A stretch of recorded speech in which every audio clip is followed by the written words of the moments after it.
Yo, what's going on, everybody? Welcome to another episode of the BeBall podcast. This is, of course, the number one voted basketball podcast that has ever been recorded as a podcast, and that's actual facts, guys. You can look it up in the book that I can make up for you, and it'll be a fact in that book. And it'll be one page.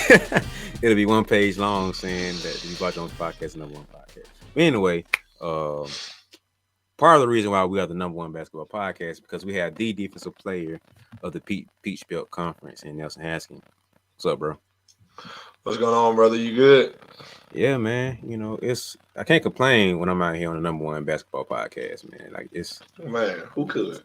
it's a pretty good life out here, man. So the numbers say it all. Once again, my book of numbers of the basketball podcast. Please refer to the B-Ball Jones Book of Numbers. Yeah, I'll I'll put a link below for everybody to download and pay for. What snuck that in, didn't Yeah, man. Yeah. The quality of numbers we're gonna have in that book, you just can't. That's not free, bro. You can't get that for free. Like that's some good value. So you got to pay, man. It's worth every dollar. I say that. But speaking of numbers, man, NBA and basketball overall is in an interesting place. I'm not exactly sure when this became a thing, but around the 2010s, analytics became a big part of NBA game, and probably was started popularized probably around the Rockets, James Harden era when the threes and layups became the prominent options of scoring. You feel me? So ever since then, it's been ballooned, and analytics have become the thing of basketball. And I wonder sometimes, is that like a necessary evil? Is that a good thing? Is that a bad thing, man? So that's what I want to get into today, man. Like, are the numbers and analytics of basketball a good or a bad thing? And which one do we need more? Do you go to the numbers and say that, or do we look at the actual game and the intuition, like the basketball IQ? So which one means more, holds more weight to it? So first off, let me get your thoughts on the analytics and like, what are your thoughts on that? Like the numbers and analytics of the game. um, Analytics and stats are kind of in a weird place right now, to say the least. Like guys, like it's okay. So the thing about analytics, all right, is they are most used, and this is probably why this is such a controversial topic. Analytics and things of that nature are most used by people who don't play basketball or are never been involved in. And I think that's where like the stigma comes from. Like this is not really helping, or this is not the way to do things, because the people who use it the most don't actually play. Mm-hmm. So like it'd be like teams have actual stat guys like that keep track of things like that of the analytics of their team.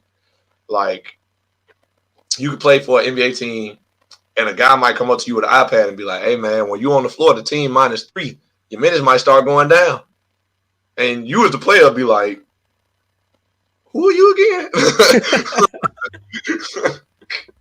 But that because like that's what it is. Guys who don't play keep track of the analytics, and then when you do play, and then a guy who come up to you wearing khakis and a collared shirt that look like he never picked up a ball in his life say, "Hey man, your stats, your stats, the numbers aren't showing that you're producing." You gonna look at him like who are you to tell me that? Yeah. Because as a player, you know when you're doing what you got to do. You know when you're doing your job. You know when you're not. But if you're objective about it. Mm-hmm. But then you got guys coming up to you telling you like, "Nah, I know you thought you was hooping. The numbers say otherwise." They got an iPad. The iPad. I feel like the iPad making 10 times worse. Oh, this from what I got here. Bro, let's get this off. But that's really what it comes down to. But I do think they have a place in the game. Like it can be helpful when used the right way. But I think it's at a point in time now where people, or like the people who hold power in the sports world, they're using this a little too much. It can be dangerous in the wrong hands. Let's say that, and like not dangerous to where somebody gonna be hurt or like life or death, but it Mm-hmm. definitely can hurt somebody's career if Yeah. you feeding into the thought that the couple minutes they get in the game, they bringing the team down because their numbers are showing that they bringing the team down. When in reality, they getting spot minutes, so they can't really help what's going on a lot of Mm-hmm. times. Mm-hmm. So like I said, it just I feel like it has its place. Like it can be helpful, it can be useful, but in the wrong hands, it can also be harmful. So it's just it. Sometimes I think we could be a little too lenient on it. And when I say we, I ain't talking about us, Yeah. but sometimes we somebody can be a little too lenient on it. You know what I mean? Mm-hmm. So that's just my take on it. But what you think about it? Yeah, I ain't gonna lie, man. When it first started coming out and becoming a thing, I was completely against it, and the reason why is because I think it was probably Kobe. I believe it was Kobe. When the numbers started saying that Kobe Bryant was not a good basketball player, I was like, whatever book y'all reading, whatever math y'all got, throw that out the window because Who's Kobe's. responsible for this? I don't know what math. I know they got some new math. I think they got new math again. Whatever math there was that said Kobe can't hoop, go back to don't even go back to school. Just drop out and leave basketball alone. Because I think that's what started me to be like, analytics is just some made up crap that somebody that doesn't know basketball at all just wanted to like what Charles Barkley be saying. He's like somebody rich granddaddy wanted to give him a spot in the business, so they just made up some position, some organization to get him in there. I Somebody I, granddad. I was on that side, bro. Like when I was like, Allen Iverson can't play. The answer? He can't Have you, play. have you ever seen Allen Iverson play? We talking about the same Allen Iverson, right? There's only one Iverson that I know of, so we can't be talking about who. It starts picking out certain people that I like they can't play basketball. I'm like, yeah, analytics is trash. Like, don't ever. Once you bring up that word, a word is a cuss word in my book. That's how bad I feel about it. Once you bring up analytics, I was like, yeah, don't talk to me about basketball. You don't know basketball. You clown, like stop. But then, I started to understand a little bit more about analytics and like understanding what it actually was, and I was like, oh, this is actually kind of decent. Like if you use it the right way, this is a dope kind of tool. But once again, it got to a place again where it's like, uh, for example, the MVP race this year, it became the numbers, the analytics say Joker is a better player than Joel Embiid, and it's not even close. But the eye test is like, well, It's who's close. stopping who's stopping Joel Embiid? Is anybody stopped it? No. Okay, thank you. So now look at the defensive stats when Joel's on and off the floor. Analytics shows you that that's a pretty good defense team when Joel Embiid's on the floor. Let's basic analytics. Joel Embiid playing versus not playing. Let's look at that number. That's a tough one. Like, you know what I mean? So I feel like you said, I feel like this really for people. Statistics and certain labels are for people who don't understand the game. Like a basic understanding to say, hey, this player is good because he averages this many points. Now I'll go deeper than that. He averages his true shooting percentage and his on and off the court stats and his plus minus is this and this and this. Like some of that stuff I still don't understand, to be real with you. But when you start getting into like the details of like understanding what guys shoot better at, like PJ Tucker in the corner is a way better shooter than off the dribble or PJ Tucker top of the key. So now that is basketball IQ plus analytics saying, yo, let's figure out how to get PJ Tucker in the corner and let him shoot those shots there. When you start saying the 3-point shot and layups are a better shot than the mid range, yeah, that's not basketball, bro. So at first I was completely left. I was like, yeah, we ain't touching analytics. That's some clown stuff. But then I hit the middle ground. I was like, oh, this is pretty dope. It can be used. But then I started saying more of it got way too deep into like, yeah, this dude can't play basketball and this dude is better because of these stats. I'm like, you must not be watching the game because that film showed me he's averaging a crazy amount of points right now. So I'm at a point now where it's a balance. You got to find a rhythm to it. Like it can be a blend of both, but the people who are on one side The analytics side aren't watching the game to make it be balanced. And there are some people that are so heavy on this side of like you have to have actually watch the game, and you don't look at certain analytics to help add to that. You know what I mean? So I feel like we have to find a balance to it, and we're not there yet. It might take some time to get there. I don't even know if we will get there, but I feel like there's a balance that we have to get to when we talk about analytics and actually watching and understanding the game. Yeah, there's definitely a balance to it. Like that's the main thing. Like, let's not be so deep into it that we ignore what's in front of us. That's Yeah. the main thing. You ever heard the phrase standing too close to an elephant? So Mm-hmm. basically saying if you stand too close to an elephant, you can't really admire the entire thing. Like if you stand too close to it, it's like, all right, it's like big, it's like in my face, like I don't really see nothing but a leg. But if you Yeah. back up and you look at the whole elephant, now you can see everything. You know what I'm saying? You can see everything you need to see. So if we take analytics and we run off with it and that's all we use, we'll be standing too close. We'll be really ignoring what's really in front of us, or like only paying attention to a certain part of it. But when we stand back, look at the entire thing, it's like, oh, this elephant has this color, it has hair right here, it does this. You know what I'm saying? Whatever. But like you said, when we run off with it, that's when we say things like, Kobe Bryant isn't that good. Like or Allen Iverson wasn't a great player or as good a player as we thought he was. Like Mm-hmm. that's what happened when you run too far left with it. Yeah. Like, but like I said, the main controversial thing about it is people who don't really play basketball who use analytics the most, and that's where the issue is. And then so what ends up happening is guys who actually play the game get frustrated with those guys, but a lot of times those guys end up being in a position to make decisions when it comes to like contracts and things of that nature, signing so and so and so and so versus trading them for someone else or something Mm-hmm. like that, or releasing them. So, uh, a great example of this, JJ Redick spoke about this on his podcast, where he said he was in a meeting with a GM meeting at one of his contracts like ending meetings, I guess, however they go about that. And they basically said they wasn't resigning him. And they were just, they were vague about it. Like, yeah, we feel like we going in a different direction, this and this and this. We don't think you fit what we trying to do, something of that nature. And he was like, he sees the papers with the numbers on the table while they talking. Like, he can see the papers.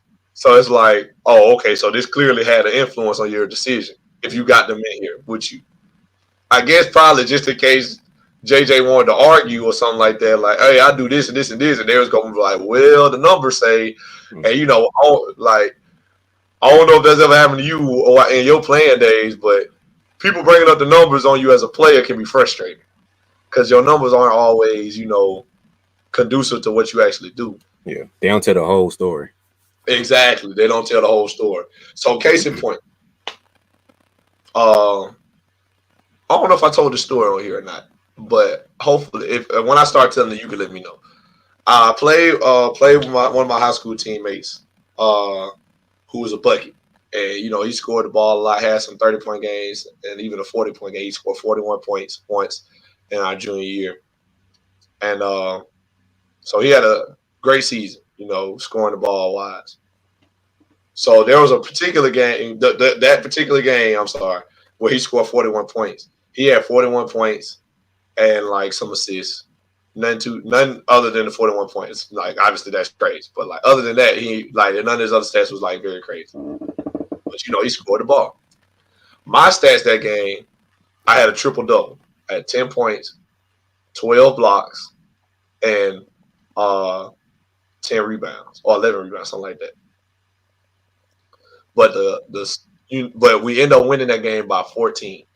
That's how much we won by. So one day we argued about who should win MVP of the team, at our sports banquet that Mm-hmm. was coming up. And he was like, I'm winning MVP. I was like, let's not act like, I don't deserve some votes. You probably gonna win it. I knew he was probably gonna win it. I was like, you probably gonna win it, but I deserve some votes. Mm-hmm. First thing he said, Nelson, I scored 41 points in the game. So now I gotta bring up the real facts. Mm-hmm. I'm like, Now, hey, you my boy, and you know this. Love you to death. But in that game, you scored 41. We won by 14, and I had 12 blocks. 12 blocks is equivalent to 24 points. All right. So let's just say I had 5 blocks. Normal game, right? 5 blocks. Nobody looking at 5 blocks and like, man, you ain't blocking enough shots or you ain't playing good enough defense. 5 blocks, still decent. If I had 5 blocks, a good game, not a great game, a good game, we lose by 4. So the headline would have been so-and-so scores 41 points and lost to such and such high school. That would have been the headline. Instead of it saying so-and-so leads Demopolis to win over so-and-so with 41 points. One sound a lot better than the other one. Yep. So, and I was like, I ain't trying to take away from what you did, obviously, because you scored the ball. I could have never done that. Especially at that point in my career, when just being a junior in high school, I had none of that scoring ability to even get us close to 40 points. I was like, so I ain't taking away from you at all. But your 41 points is just numbers. You ain't looking at the grand scheme of things of, okay, yeah, he was scoring the ball, but is he the real reason they won? And clearly I was just making the point, like, you would not have won many games without me.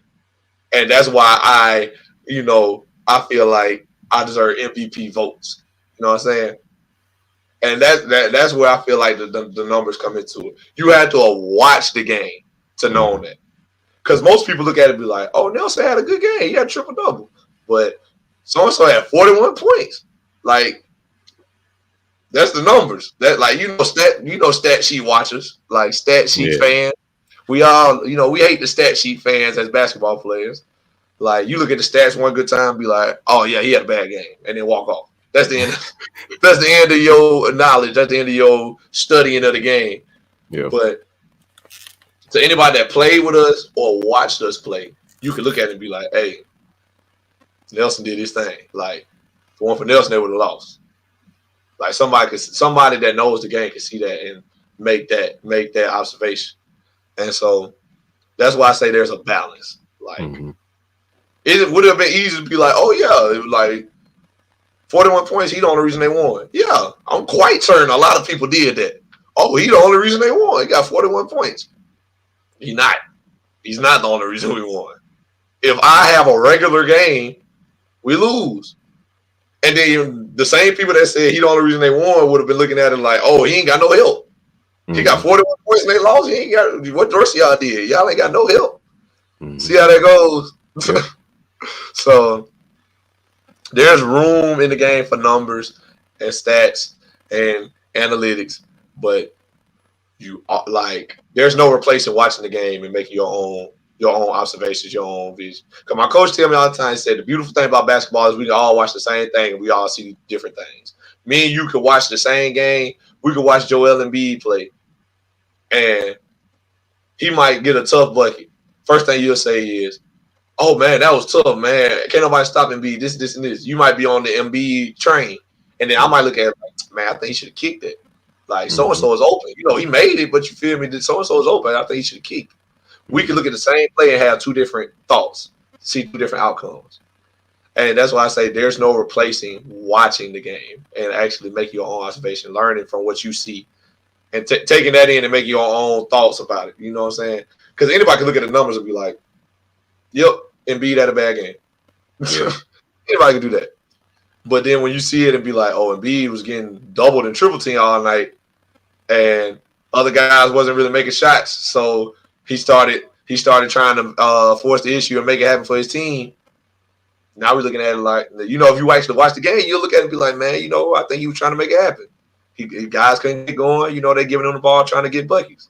So, but like I said, there's a balance to it. Like, you can't just use one or the other, I don't think. Like, but if I had to depend on one, like if I had to say, all right, we either gonna go off numbers or we gonna go off what we see, we watching the game. You gotta watch the games to speak on. That's how I feel too. If I gotta choose one or the other, you gotta watch the game. And I'm quick to tell people, I'm one of the people, like, I'm gonna be honest, like, we arguing about a game or about a play, I'm like, I ain't gonna lie, I haven't seen enough of him to make a decision or to tell you about it. You know what I'm saying? Yep. I'm gonna tell you straight up, like I ain't seen it enough. Now I can go look at his numbers, you know what I'm saying, but that don't always tell the whole story, like we said. So it's just a balance to it. Yeah. Like I'm with you when I talk about certain people. Like I refuse to give too strong of opinion or too loud of opinion when I haven't seen it. You know what I Exactly. mean? Like we talk about certain stuff on here, and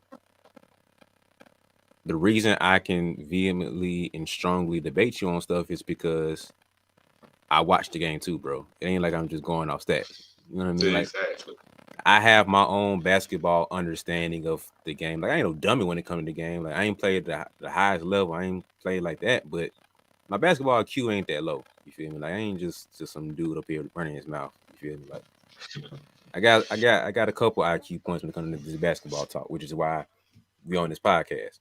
And Mm-hmm. so to add to that IQ and to really validate that IQ, I had to actually sit down and watch the game. I can't go based off what I watched 4 years ago or 3 years ago. If I was going based off that, I'll say Steph Curry couldn't finish or Steph Curry mid range ain't that good, but he's grown and developed in that. I'll say Giannis still isn't as good and he still needs to develop his shot and he still needs to develop this and develop that. Giannis in the past 2, 3 years has got a little boogie to him, got a bag, got a handle. The mid range become a little more lethal. He got a little fader shot. His three balls become better. Like I've actually watched the game to say that. But I don't know what stats looking like. But this is proof that I don't look at stats like that. But I'm pretty sure statistically it shows the growth, a little growth. But actually watching him play, oh man, his bag, oh my goodness. But what stats can tell you that? There are no analytics for how his handle has grown. The only thing you can probably look at is turnovers, but that's not really a true testament to the work he's putting in. And so I just feel like nothing can really top actually watching the game. And you watch the game can bring you stats that you want to get to. You feel me? So I think Giberinas said it. I can't remember exactly what he said, but he was like, a coach or something came to him and they was like, they look at the analytics and said, you, I can't remember what he said. He was like, maybe you should take tonight off and you should rest tonight, something like that, or you might not have a good night tonight because of some number that they came up with. He was like, okay, number wise that makes sense, but do you realize who's guarding me tonight? Oh, okay, thank you. I'm about to go off for 40. Like, what? Like this I'm dude about to can't go get 40. like number that might make sense. He was like, oh, he's talking about wearing a watch or some band or something. They start getting into like that side of like analytics and sports and the tech and stuff. Like you didn't get enough sleep and you didn't get enough rest. And according to these metrics saying that you probably won't have a bad night tonight. He was like, oh, I didn't get enough sleep, I didn't eat right, whatever. But do you know that Eric Snow guarded me tonight, bro? Did you know that? Okay. Is that on the iPad? Was that on your iPad? Was that in that little whoop? Was that in there? Like, oh, I'm about to eat tonight, bro. Like, I Derek got it. Derek Fisher's over there. Not worried about him. Thank you. Just give me the ball. I'll figure it out. Like, and I think sometimes But they get too heavy into like the gray area is film. Black and white has its place. These are the numbers, but the gray area of actually watching the game and understanding the game, I think that's the most important part. I don't even so call it gray area. I feel like that's the colorful part that makes the game so vivid and beautiful. Because, like you said, I might see a play and say that's blue, but you might see and call it violet or purple, and somebody else might watch and say, "Oh, that's pink." And that's the beautiful part of the game to where I see on social media all the time, man. Like a trainer will clip a play and he'll highlight how Kyrie's footwork was so crazy right here. And the next trainer will talk about how, man, the decision making he had to make make this move and do that right there. And then this next trainer talk about, man, how the ball movement and how the play before that set up for this play right here and the IQ and chess match. It's like so many different things you can look at and talk about. But that's the beauty of the game to where I can literally go to 15 different people. I can go to everybody on your team and talk about one play and everybody talk about something else. Oh, his footwork, or his ball handling, or the hand placement, or the teammate backdoor for him to get there, or the coach. I saw the coach call the play out for that happen, and I saw him wave it off. And I saw the defender do this, and I saw the other coach like I saw somebody in the crowd doing that. Everybody looks at the same play and has totally different perspectives on it. But with numbers, it's literally like one or two perspectives, and that's it. And you can't tell the whole game or tell the whole story of the game through black and white because it's black and it's white. So I just feel like they get too caught up in that, and I feel like I don't even know who they are, but they aren't understanding that the mid range is a dope shot. Like it's okay to not go all to the goal. It's okay to not take a 3-point shot. How many game winners have we seen from the mid range in the past 10 years? A lot of them boys. A So lot of you can't rule out the mid range because analytically it's not a great shot. Like get out of my face with that, bro. Like a bucket is a bucket.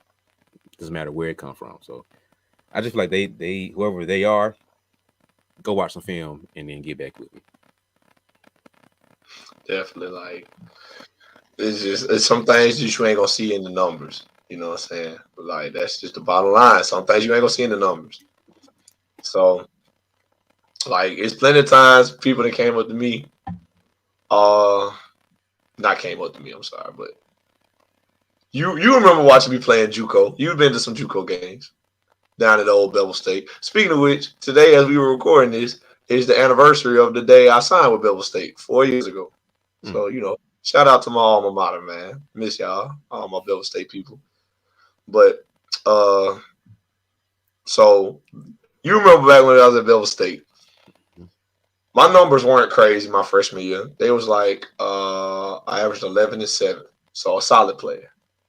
But you can attest to this, being someone who watched me play. When I came off the floor, things were different. Like the team was not playing as well when I was off the court as they were when I was on. Defense went down, rebound is down.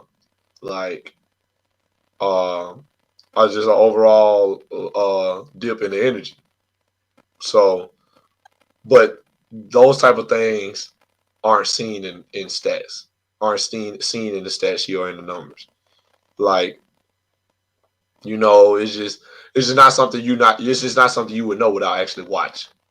Mhm. Like same way we say, when LeBron James is off the floor, so I mean that's in the numbers because they in the NBA, they gonna keep track of things like that. But in the NBA, they'll be like when LeBron James off the floor, the Lakers are -8. When he's on the floor, they +5 or something like that. So like they have the ability to dive that deep into numbers like that. But Yeah. on some level, you ain't got that. It's just like, man, you got to watch the game to know and know basketball.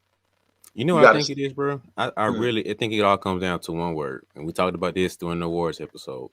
It's impact.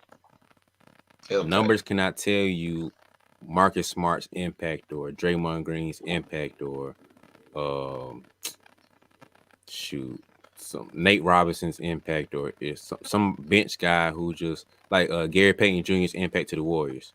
You can't statistically track the energy that they bring in the like they start tracking deflections and the hockey system, little stuff like that. But what stat can tell you how Draymond rotated at the right time at the right spot to blow up this play that was set for Joker? The play was set for Joker to do this, but just because Draymond rotated and he was over there, he had a hand that blew up the play and they had to go to the other side. And now somebody else took that shot and it was a missed shot. So all you saw statistically was a missed shot. But you didn't see how Draymond caused that missed shot when he wasn't even in the vicinity of that play. His Facts. impact tells you that. So I feel like numbers don't show impact. The most important thing about the game is impact. The film tells you that, not stats. So I feel like That's that's what's missing is the impact. that's that excellent point, bro. Like excellent point. Like that's exactly what it is because impact is not gonna be on that stat sheet. Like Coach Moore up here. The one thing he loves to say about me and my teammate Hunter, that plays the 4 for us, and sometimes moves to the 5. So my other big man, he always tell us keep the ball alive. Like if you can't keep it alive. So when somebody shoot, he like that meaning when somebody shoots, and we got opportunity for offensive rebound, even if we can't get it, tipping it, hitting it back up towards the rim, like anything like that could give us the opportunity to get the ball or possibly tip it in. Somebody else could tip it in. So Mm-hmm. he always saying like keep it alive, just keep it alive. You know, you never know. You might somebody can pull it out. And so we run with that because like me and him, we to the point now we be so in tune. Sometimes the ball will come or the rebound will come up and like we'll be getting boxed out and we'll be like, I'll be like, Hunt, tip it to him. Mm-hmm. And he'll get the rebound and lay it up. And in the stat sheet, that's Hunt's offensive rebound. But that doesn't happen without my hustle and my impact. Hustle is another thing that isn't gonna be in the Yeah. stat. Yeah. You got to watch hustle. You got to see it with your own eyes. And then there's several plays where like the ball is up, like rebound is in the air, like we tipping it. There's even a play where Hunt fighting with a 7-footer and the rebound go up right between them. He can't just snag it from, so he just kind of hit it, and then I run and I jump over the 7-footer back and I grab it and then take one dribble and dunk the ball. And then we run down court. I literally said, "Keep it alive, Hunt. Just keep it alive. I'm coming. I'm gonna come in there. Like, just, if you keep it alive, I'm getting in the mix. You know what I'm saying? It's like if your homeboy get into a fight, I'm gonna jump in, bro. Just wait. Yeah. Just hold out till I get in there." So those are things that never show up in numbers: hustle, impact, drive, want to. Like these are things that you gotta see. You know what I'm Mm-hmm. saying? Some guys don't want to play defense. Some guys don't want to get their hand in there. Some guys don't want to rebound. Some guys don't want to hustle. And like those are things that you gotta see to know. Because I can't tell you how many players I done looked at and be like, man, that boy don't play no D. Like he don't play no D. He ain't hustle for that ball. He could have saved it. He could have got this boy. He could have did this. He could have did that. But that's it. That's want to a lot of times, and you ain't gonna see that in numbers. You Yeah. got to see with your eyes. Like you got to watch the game, watch the film, know what he really could have did, what could have happened if he was in this spot, if he was in the right place at the right time, like other players would have been. What would have happened? So, Yeah. like man, that you said it though. Impact is not in the numbers. Unless you got 35 or something like that, clearly you had an impact on offense, but like it ain't always as black and white as scoring a bunch of points. Mm-hmm. Like referring back to my own boy, he scored 41. That win ain't as black and white as he scored 41 points and they won. Yeah. So it's just one of them things, man. Like that's why we got to have a balance. We got to know who did what their numbers are, and we also have to see it to know how did they get those numbers. And so Yes. that's the main thing. That's a very important thing because I think that well, I hate to be one of the old guys to sound like this generation, one of them people, but I'm gonna say anyway. But I feel like sometimes I can't even blame the players. So I think a lot of coaches and scouts do this too, but they focus too much on numbers, right? And so, um, let's say that, um, so let's go back to you in high school, right? So Mhm. your boy dropped 41, right? And I didn't say 41. Let's just say he dropped 24 in the game, right?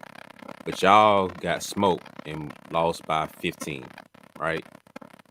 But they didn't see the stats say he dropped, what I say, 31, 24. 24. He put up 24 points. But he scored, let's say he actually scored 10 of those points when the game was actually close. But the rest of those points came when y'all got blew out and he was snowbirding. And he got a couple of them extra little buckets there when the second team was in. And he scored a bulk of them when the third team was in. But all you see at the end of the game is 24, whatever I said. Oh, stats. Oh, he good score. No, that's no. True shooting percentage or whatever the stat is, he actually scored 10. But all you see is the extra 14 that he scored at the end of the game, snowbirding and the bullcrap points that he got. Garbage time. That's nobody counts that, bro. Like, no. But stat sheet, oh, this is a great score. He scored 24. No, man, stop that. That's I think players get too caught up in that. And so now in those situations, oh, let me get my stats up. No, bro. That's once the game get out of hand, that's your stats. It looks cute Right. to say I averaged this. That's cute. You know what I mean? It's cool. Like I understand to a certain extent when NBA players do it because contractual, I can kind of understand that. But for pride's sake to say I averaged this amount of points or this whatever rebounds, yeah, that's all right. But you can't say, oh, I dropped 30, but you actually scored 15. The extra 15 came in garbage time when nobody was out there. But now scouts look at the game and say, "Oh, this player dropped this and this. So he's a great player." But you didn't watch the actual game to see that the dude who dropped 13 dropped a tough 13. Like every 13 he got, he earned and worked for it. Like you didn't see that he had a master class. Like that Kyrie would put it on show sometimes, bro. Like his 20 points he scores is a Out the special mud. man. He works for it, bro. But you didn't see how KD got 30, but his was effortless. Not to knock him, but KD is 7 foot, bro. Sometimes he just shoot over everybody. One dribble pull, he's going One in. dribble pull, transition pull up three, post up with the dirt fadeaway. He had a light 24, man. And the rest of them were tough buckets at the free throw line. Like his 30 was a little bit easier than Kyrie had to work for it. You didn't see he was trying to you didn't see Drew Holiday was guarding him. He had to put in work for it. Or Marcus Smart was guarding him. He had to work for them 20. The stats say Kevin Durant had a better game. Nah. You saw who he was matched up against? Okay, thank you. So I think that sometimes stats don't give the full picture, and that's why you have to watch the game, because you get too caught up in the stats and you don't see the actual the true stats. I'll say that the true stats of what they had. And on the other end of it, man, I feel like sometimes people ignore stats to not give people the credit that they deserve. Because I remember it had to be about 2 years ago, man. But it might have been in the bubble or before the bubble. I don't know why I keep remembering this game, but Jamal Murray had 50 or 51 points, and he shot 21 of 25. Oof. Tell me why. I remember, bro. I didn't watch the game, but I remember seeing highlights about it, and I kept seeing updates on my phone. And I was like, "Oh, he going crazy." But then at the end of the game, 21 for 25. I was like, "Oh, this is stupid." Like he only missed 4 shots and scored 51 points or 50 points. Oh, this better be all over sports and the ESPN. I bet that's the only thing I better see. Nothing. Now, if that was LeBron or one of the babies or like a Zion or a LaMelo or whatever, oh, you was out for a week. Man, they wouldn't have heard nothing else. Is Zion Williamson the best player in the world? He scored 51 and he only missed 4 shots. Jamal Murray did that, bro. Where's his respect? Because it's Jamal Murray, he doesn't get the same love. If his vanity to play for the Denver Nuggets, like, not a big market. You know, like, bro, I don't think people understand sometimes how tough that is. 50 points alone, respectful. Literally took 25 shots and made 21 of them. That separated alone is ridiculous. Combine those two. Man, if you shoot 25 shots in the gym by yourself in one spot, catch and shoot, and you make 21 out of 25, you're a good shooter. You're a great shooter. Exactly. That's great. So if you in a game getting buckets on defense in a real game, not one-on-one with your partner, not in the rec, and you just got hot when guys don't always play defense, pick up or something. In a real live NBA game against other NBA players, referees, coaches, jerseys, the whole nine. This man 21 for 25. That means they really couldn't even stop him. Yep. Like, that's 84%. 84. Some people don't shoot 84% from the free throw line. And this man just shot that from the field, getting buckets, and scored 50. And I like, bro, you was right. It was not talked about nearly enough. Like the 50 points, regardless of how, the 21 for 25, regardless of how many points he had, is impressive enough. If them would have been, like, if he would have made no free throws, nothing else, and 21 twos, no threes, just 21 for 25 from 2, and ended with 42 points, that still should have been talked about more than anything else that happened. Yep. I don't understand, but that you know how it is with media wise and numbers wise, they got to change the narrative sometimes. Like you said, they change the narrative sometimes to fit who they needed to fit to get more views, more clicks, more likes, which is understandable. Mm-hmm. But man, at Sports Center, I need Sports Center to go and put Jamal Murray top, like what's it called, headline of the show. Mm-hmm. And let's talk about it for a while. I understand other stuff happened, but like you said, Bron would have did it, Zion would have did it, KD would have did it, whatever. we'd have been like that would have been the next three topics. Like, oh, so and so did like, especially if it had been a young dude like a Zion or a Ja or a Mm-hmm. LaMelo. Like, okay, where do we rank so and so in point? Where do we rank John Morant in point guards right now? Is he top 5? Is he top 3? Is he number 1? Next topic. Is John Morant the best player in the league? Is he top 10? Where do we rank him in the league? Next topic. Is John Morant the best player under 22 we've ever seen? You Yep. know, they would have stretched the life out of it. Yep. Like, and you know, that's all well and good. Like, I ain't trying to take away from nobody like that. But they took away from Jamal Murray, in my mind. They took away from him by not making it as big a deal as it was. And so that was my only thing. Like, I felt that too. I'm glad you said that because I felt that too as it happened. I was like, bro, are we serious? Bro, going crazy. Like, let's Yeah. give him his flowers. Like, he young too. Like, the sky's the limit for that guy. And he hurt right now. And, you know, well, the Nuggets done playing. But he was hurt in the end of the season, which is unfortunate because we didn't really get to see what he could have done, especially against the Warriors.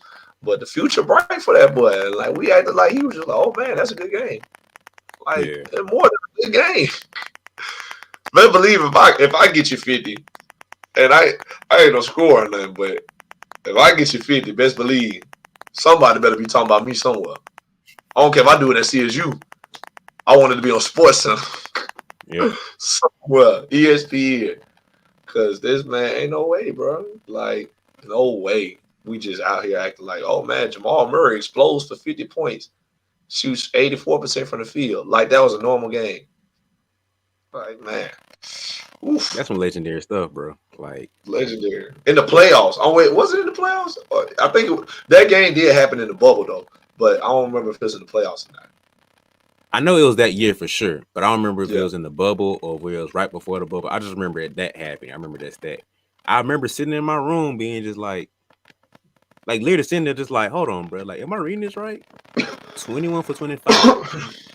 I saw it on Twitter first, so I was like, somebody might have mistyped that or something. Now I went to go look it up, and I was like, no, this dude really missed 4 shots out of 25 attempts. Okay. I remember putting a tweet out like, bro, y'all let me know if y'all see Jamal Murray all over ESPN, Sports Center, NBA, whatever. Nope, nothing. I was just like, yeah, too many people up there running these. I don't know what y'all running, but running whatever media outlet, whether it's social media or the TV, radio, whatever. All y'all need to be fired. Because ain't no way somebody shoot 84% and drop 50 points and just like not mention at all. Like, what? It's disrespectful, man. But I really can't comprehend how you drive stats so much and efficiency so much and somebody scores that well, that high, and that efficient and not mention. Like, I don't get that, bro. Like, it's just too much politics going on. That's the best thing I can say. There's politics going on. That's the word for it. But so, you know, that's part of the world we live in. It's wild, man. But I will say we've been kind of clowning this whole time, but I do want to kind of defend it and say the good part where it does come in and have a balance to analytics. So like the details of shooting, right? Just for example, you might say statistically this guy's better catch and shoot than he is off the dribble, or off the dribble he's better going right than he is going left. When he finishes, he likes to finish right hand on left side and left hand on right side. Little stuff like that. Yeah, film tells you that, but analytics tells you that quicker. I can easily break down. He shoots 15% going left, and he shoots 80% going right. Well, guess no one playing you. You ain't finna go right, you know. So little stuff like that analytics do help with. That's a good balance in it, and yeah. I feel like if they emphasize that a little bit more and emphasize how the details of the game of not just efficiency and stuff, which is sometimes it doesn't matter because once again you getting double team, triple team, it ain't about efficiency, bro. It's about getting the bucket. So I don't care nothing about shooting 20 for 25 at that point. Can you get a bucket? And Kobe did that. AI did that. So like little details of somebody going and studying their opponent to say, okay, he shoots this percentage going this way, and he shoots this percentage going this way. He shoots this percentage doing that, this way, and do that. He likes to go this. He likes to do that. His habits and tendencies and stuff. Film does tell you that you need to watch the film because that gives you another layer to the stats. Like you know his moves to get into this spot versus just seeing this is the spot where he gets to, and now the stats tell you to do this. When you only see that he steps back going left and step back going right ain't as strong. So he gonna step back, I make him go right. Little stuff like that I feel like they don't detail enough. So like they need to emphasize that a little bit more than just true shooting percentages and whatever. Like I don't know, man, but I feel like in my mind that's the good part of analytics and stats um that we can use along with the eye test and the colorful part and the beauty of watching the game too. Yeah, definitely. Like it, like you said, it has its place, man. And my favorite thing that analytics tells us is where our spots are. I think Mm. that's probably the most useful thing in the mind of a player, at least. Yeah, Uh, and I like it for like the defensive purposes too, like you kind of mentioned. But where your spots are, I think that's a great thing to have. Like, um, I know my spot as a player. I know my spots, but it would be helpful to have somebody be like, "Hey, you shoot about 70% when you on this right short corner side, and you shoot about 50% on the left short corner side. Both mm-hmm. of them are good, but if we gonna run something, we gonna try to get you over there because you seem to like that side more. You seem to Yep, favor that side. yep, Like things like that mean a lot to me as the player. I would love for somebody to keep track of things like that. I mean, I clearly we ain't gonna have that nowhere or nowhere time, no time soon here at CSU. But I think those are the most helpful things. Like, and coaches can kind of tell you, like, hey man, you need to get to your mid range. You selling for these threes, your mid range a lot better than these threes you taking, and a lot more efficient. mm-hmm. Like my coaches are good for that, and sometimes you can feel like they box you in though. But if the Yeah, numbers told you that, you'll be like, okay, I see that I shoot a lot better right here than I do from right here. Maybe I should try to get to that more than I get to this. Not saying you can't shoot this, but let's not try to settle for this as often as we are. Let's try to get to the spots we're more efficient in. mm-hmm. And so I think that's probably the most helpful thing in my mind that analytics gives us as players. So it has its place. Yeah, Just also we need to watch games and like depend. Let's make decisions off what we saw and not what the stats say. You know what I'm saying? yeah. So that's my only thing about it. But is there anything else you would like to add to our analytics talk, my boy? Yeah, just piggybacking off of that, I'll say as a trainer that helps me out too because if I'm Mm, training you and then you saying you shoot 80% on the right block, but then 50% on the left block, okay, let's look at the film and see what are you doing to cause that imbalance. How can we bring that up? And now I know what to work with you on. Rather than me saying we need to work on your mid range. Yeah, we work on mid range too, but let's get that left block up too. So now I can strategically train you a little bit better and a little bit more efficiently to where now you just a low post beast. It doesn't matter which block will get you on. It's just like now it's really about your feel. Which one do you feel more comfortable getting to? Because we need a late game bucket, or we need a clutch, but we need a bucket. We need a bucket right now. Yeah. So I'm drawing up the play. Where you want it? Let me get to that right block. All right, cool. Now, boom, boom, boom, box boom, two. boom. So now I can drop your play and on your side that you feel more comfortable doing. You might shoot equally or a little bit, less on the left block, but you feel more comfortable right there. So cool. I'm going off numbers, IQ of actually watching the game, and I'm going off what you're saying. I can't lose with that right combination with that right formula. So as a trainer, that'll benefit me to have the analytics that help me out with that too. So once again, we've been kind of clowning this whole episode, but like we said, there's a balance, and this is more of the good half of the analytics that we need to see more of and understand more. So if we can get to a place to where we're really looking at the details of analytics and really seeing how we can act. I think what's missing is the application of it. I think that's more of it. Mm, How can we? What do these stats and numbers mean, and how can we apply it to the game in the film? So yeah, his true shooter percentage is this. Okay, thanks. Oh, he shoots 30% on the left block, but then 50% on the right block. Boom. Okay, gotcha. Thank you. All right. Now we're talking. Talk my Finally, language. something helpful. You talking my language now. You speaking Spanish before, but now we speaking English right here. Okay, thank you. As a defender, I know what to do now. As a trainer, I know what to do now. As a coach, I know what to do now. As a player, you know what to do now. So now everybody can speak the same language. Because you telling me that a true shooting percentage and a plus minus, and I'm just like, oh, thanks. I didn't know I was in algebra 3 again or algebra 2 again, but I thought I left that a couple years ago, but thanks. Oh no, he shoots this percentage when he off the dribble, the catch and shoot, he lethal. Oh, run him off 3-point line. Got you. That's all you had to say. Now we speaking the same language. So analytics has its place. We've been kind of counting a little bit, but I feel like if they can simplify the math of what they're saying and the stats of what they're saying to make it translate to basketball, now we find a perfect marriage. And like that's my goal when I train. Like, yeah, this is a very high up complex thing that we're talking about here. But can I break it down and make it make sense to where you can apply it and it makes sense to you? Right. So if you telling me these numbers and you can't break it down like that, don't tell me because you don't even know what you're talking about now. That's how I feel. Like I think Einstein said, if you can't explain whatever you're talking about, whatever it is, if you can't explain it to an 8-year-old, you don't fully understand what you're talking about now.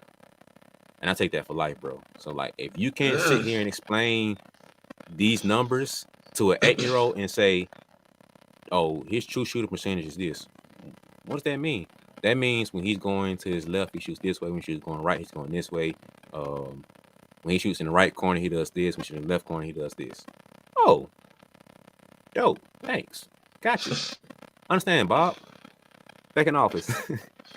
So good work. See at the water cooler later, but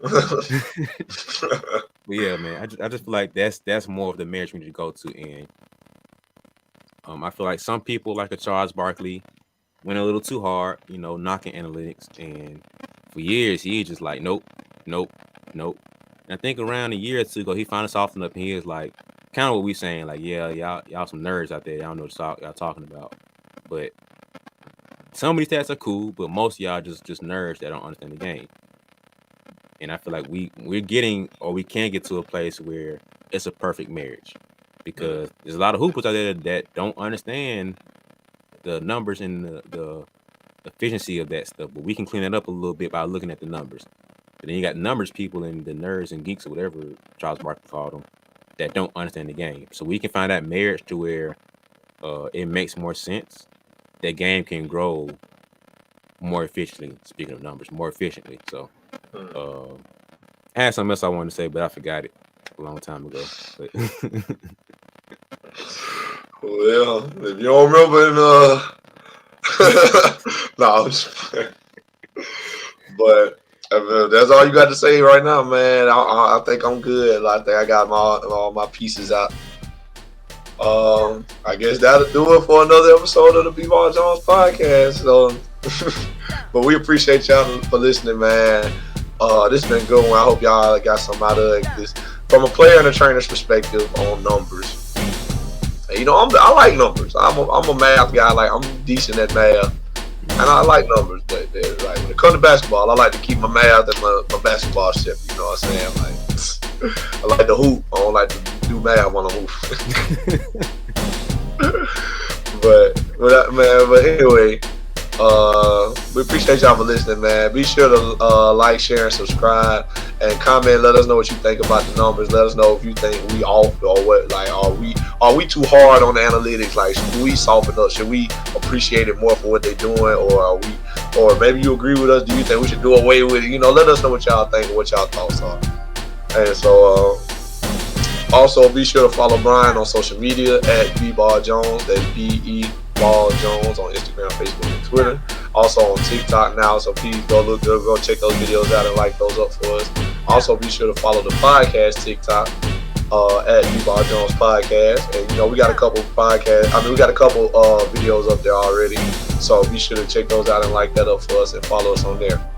Be sure to follow me on social media at NellyH34 on Twitter and Nelson.Haskin on IG. And just Nelson Haskin on Facebook if you want to get up with me on there. And so that'll do it for another episode, man. We appreciate y'all for listening once again. And without further ado, man, we out.